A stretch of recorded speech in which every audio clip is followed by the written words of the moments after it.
आइए हम उज्जैन के 7 समाचारों की चर्चा करें। आज उज्जैन में कांग्रेस की ओर से किसान न्याय यात्रा निकाली जा रही है। यह यात्रा उपज मंडी से शुरू होगी और टावर पर जाकर समाप्त होगी, जहां पर आम सभा होगी और उसमें दिग्गज नेता शरीक होंगे। सचिन पायलट आ रहे हैं, जीतू पटवारी रहेंगे, दिग्विजय सिंह रहेंगे, सिंगारी रहेंगे और भी अनेक नेता रहेंगे और लगभग हजारों हजार किसान इस किसान न्याय यात्रा में शरीक होंगे। ठीक है, देखते हैं आज अभी किस प्रकार का होता है। और ट्रैफिक की भी व्यवस्था की गई है, कुछ ट्रैफिक डाइवर्ट भी किया गया है। ठीक है, अब यहाँ पर नकली नोट कारोबार का जो था ना, वो पकड़ाया। हम तो आपको सबको पहले से जता रहे थे कि यहाँ पर उज्जैन में नकली नोट का व्यापार चरम पर है। 500 के नकली नोट तक बाजारों में चल रहे हैं और 100 और 200 के नकली नोट भी बाजार में चले। 5 लोग जो समाजद्रोही और राष्ट्रद्रोही है, उनको गिरफ्तार किया गया। मुख्य सरगना है वो अभी भी जेल में है। क्या होगा क्या नहीं होगा इसके बारे में। और इन 5 लोगों से 4,49,50,000 के नकली नोट भी जब्त हुए। और इन्होंने कितने नकली नोट पहले चढ़ाए जिसकी कोई सीमा नहीं। अब सब जब इनका रिमांड होगा, ये होगा ना, जब ये सब कबूलेंगे कि उन्होंने नकली नोट कहाँ कहाँ चलाए। 100 और 200 के नोट भी भारी मात्रा में नकली नोट इन्होंने चलाए, इसका भी अब सब खुलासा होगा। उज्जैन में तो अनेक प्रकार के कांड हो रहे हैं यहाँ पर, क्या जिसकी कुछ कह नहीं सकते। अब आइए यहाँ पर गया कोटा की बात करें। श्राद्ध पक्ष चल रहा है, श्राद्ध करने वालों की भीड़ है, वहाँ पर सुविधाएं हैं और कुछ भी विकास नहीं हुआ। 8 करोड़ की योजना थी, उसमें क्या हुआ जरा ये तो बताएं। कुछ भी नहीं, कोई बताने नहीं पा रहा है क्या होगा क्या नहीं होगा। ठीक है, जो चल रहा है वो चल रहा है यहाँ पर। अब कोई नाटकबाजी का क्या कहें, यहाँ तो सभी तो नाटकबाजी, सभी नाटक नौटंकी कर रहे हैं। जो ये हो रहा है ना, ठीक है हो जाने दो, अब क्या करें। ये तो जो जनता को महामूर्ख ही माना जा रहा है, समझ लीजिए। और जनता भी चुपचाप बैठी हुई है, मौन है। घोषणाओं की खूब वर्षा हो रही है, किसी प्रकार का यहाँ पर कोई धरातल पर कुछ नज़र नहीं आ रहा है, मात्र घोषणाएं नज़र आ रही। हमारे आशीष सिंह जी अब संभावित हो गए हैं, वे निश्चय ही बहुत कठोर से कठोर कदम उठाएंगे। उनके नेतृत्व में किसी को विश्वास नहीं, उनके नेतृत्व में पूरा विश्वास है। कोई भी यहाँ पर यह नहीं कह सकता कि अब घोटाले होंगे, नहीं वो होंगे। ये निर्माण कार्यों में तो खूब घोटाले होंगे। तो आशीष सिंह जी से हमारा यही निवेदन है कि निर्माण कार्यों की जितनी भी DPR बनी है ना, सबकी सूक्ष्मता से जांच कर ले कि DPR सही बनी है कि नहीं, उसमें जल निकासी की व्यवस्था है कि नहीं और अन्य सुविधा है कि नहीं, ये जरूरी। क्योंकि हमने देखा है कि DPR है ना, बहुत ही गलत ढंग से बनाई जाती है। अभी आशीष सिंह जी है, उनसे हम क्या कहें, वे खूब समझदार है, सक्रिय हैं। इंदौर को का कायाकल्प उन्होंने किया, अब ऐसे ही उज्जैन का कायाकल्प भी होगा। चलिए, ये भी एक बात है।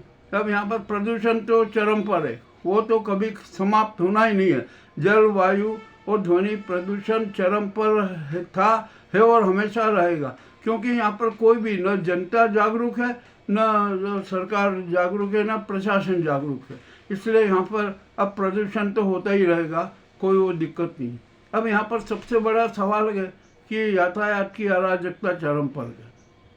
यहाँ की प्रशासन, पुलिस और यातायात पुलिस यातायात अराजकता समाप्त करने में नाकाम रही है। और ये उसके ही उन्माद और उसकी लापरवाही के कारण ही यातायात अराजकता के।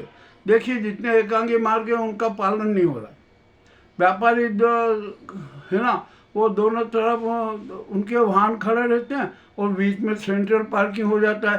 तो हम यहाँ प्रशासन नहीं बताए कि आखिर पैदल चलने वाले यात्री कहाँ चले। ये भी एक समस्या है ना, परंतु इसकी तरफ कोई ध्यान नहीं देता। पुलिस भी निकलती है। अरे अब तो यह हालत हो गई है कि यातायात व्यवस्था के कारण कंठार से छत्तीसगढ़ गोपाल मंदिर तक शव यात्रा के मार्ग भी बदलना पड़ रहे। अब तो शव यात्रा भी ठीक ढंग से नहीं निकल सकती है।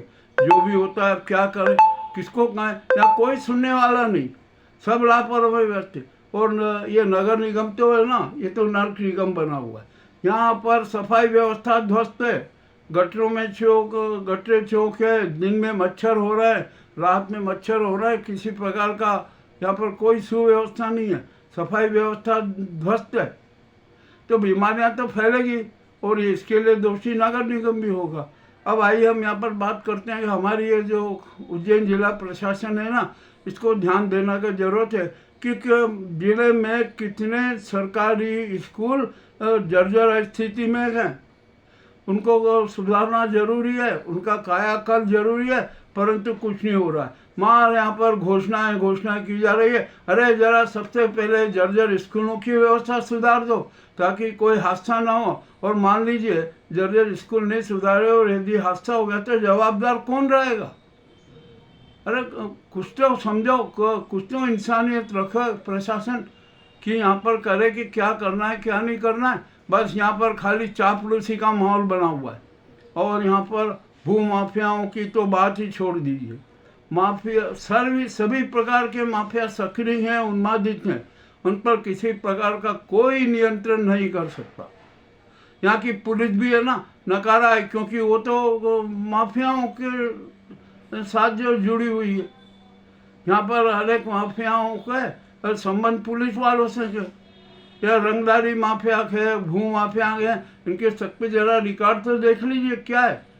और यहाँ खुफिया तंत्र तो बिल्कुल ही नकारा है, उसको तो कोई मतलब ही नहीं है। और यहाँ पर हमारे यहाँ पर जो साधु संतों की धर्मपालिका है ना, जरा इसकी भी खुफिया जांच करा लीजिए। अति रोचक मामले सामने आएंगे, परंतु यहाँ पर कोई कुछ नहीं करना चाहता। अब यहाँ पर क्या कहे, और यहाँ पर जनता भी तो वैसी है, जनता भी तो कुछ सड़कों पर उतरने को तैयार नहीं। यथा स्थितिवादी जनता हो गई है, इसलिए कष्ट भोग रही है और भोगना ही पड़ेगा।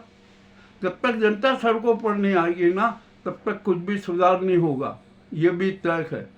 और यहाँ पर पेयजल समस्या तो हमेशा बनी रहेगी।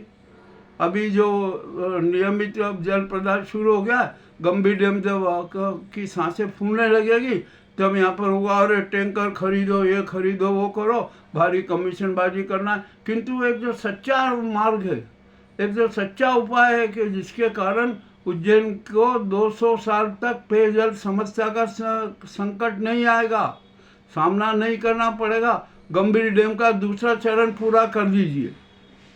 सारी बाधाएं सब समाप्त हो गई है, मात्र कार्य शुरू करने की जरूरत है और अभी भी समय है। 66 में 2 साल है, तो गंभीर डैम का दूसरा चरण 1.5 साल में पूरा हो सकता। हम यहाँ अभी संभावियों के आशीष सिंह जी आए, हम उनसे यही बार बार उनको भी यही सुझाव दे रहे हैं कि गंभीर डैम का दूसरा चरण तत्काल पूरा करने की प्रक्रिया शुरू करवा दीजिए। केंद्र सरकार पूरी मदद देगा, राज्य सरकार की मदद रहेगी, पूरा काम हो जाएगा और 1.5 साल में गंभीर डैम का दूसरा चरण पूरा हो जाएगा। यह काम इतना जरूरी है और दूसरा अन्य करने की कुछ भी जरूरत नहीं पड़ेगी। यदि गंभीर डैम का दूसरा चरण पूरा हो जाता है ना, तो आप कितने सीएच कर लोगे, कभी भी पेयजल का संकट आएगा ही नहीं, पानी का संकट आएगा ही नहीं। तो आशीष सिंह जी, आपसे यही बार बार अनुरोध है कि गंभीर डैम के दूसरे चरण का कार्य पूर्ण करने के लिए आप सक्रियता से कदम उठाएं। यह आपका बहुत बड़ा उपहार होगा उज्जैन के ऊपर कि आपने गंभीर डैम का दूसरा चरण पूरा करवा दिया, उज्जैन को 200 साल तक पेयजल संकट से उबार दिया। ये भी जो जरूरी है। और भी अनेक बातें उज्जैन की, महाकाल मंदिर की कुव्यवस्थाओं पर कुछ कहना नहीं है, वहाँ तो धनखोरी का राज चल रहा है। महाकाल लोक में भी क्या क्या हो रहा है, ये सब किसी से छिपा नहीं है। पार्किंग के नाम पर क्या क्या घपले घोटाले हो रहे हैं, ये भी किसी से कुछ छिपा नहीं है। यानी शहर है ना अराजकता की गिरफ्त में है, बहुआयामी अराजकता की गिरफ्त में है और यहाँ पर शायद यह अराजकता समाप्त नहीं लगती। अब आशीष सिंह आए वे उज्जैन जिलाधीश के क्लास लगाएं और कहे कि आप सुव्यवस्थाएं कीजिए। यदि नहीं कर सकते तो आप क्या बात करें। और आपको तो अनुभव है, और जैसे आपने इंदौर में किया ना, तो हमारे यहाँ के जिलाधीश को आप भी सुझाव दे दीजिए क्लास लगाकर कि इस प्रकार से कार्य कीजिए, कुछ बाधा हो तो मुझे बताइए, तो वे संभागायुक्त तुरंत दूर करेंगे। इस प्रकार के कार्य होना जरूरी है। मैंने कड़वी कड़वी बातें कही है, खुलीकट बातें, इनमें कोई डराव छिपाव नहीं है। यहाँ पर तो बहुत नाटक हो रहा है, और यहाँ पर कौन कौन कितने कितने प्रकार के किस किस प्रकार के कांड कर रहा है और कांड करेगा, कैसे घोटाले होंगे, कैसे भ्रष्टाचार होंगे, इसका योजना का हमें संज्ञान है, और हम सब कुछ प्रस्तुत करेंगे।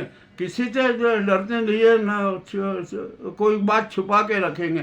सारे सारे मामले उजागर करेंगे कि कहाँ कहाँ किस प्रकार से कैसे कैसे घोटाले हुए हैं, भ्रष्टाचार हो रहा है।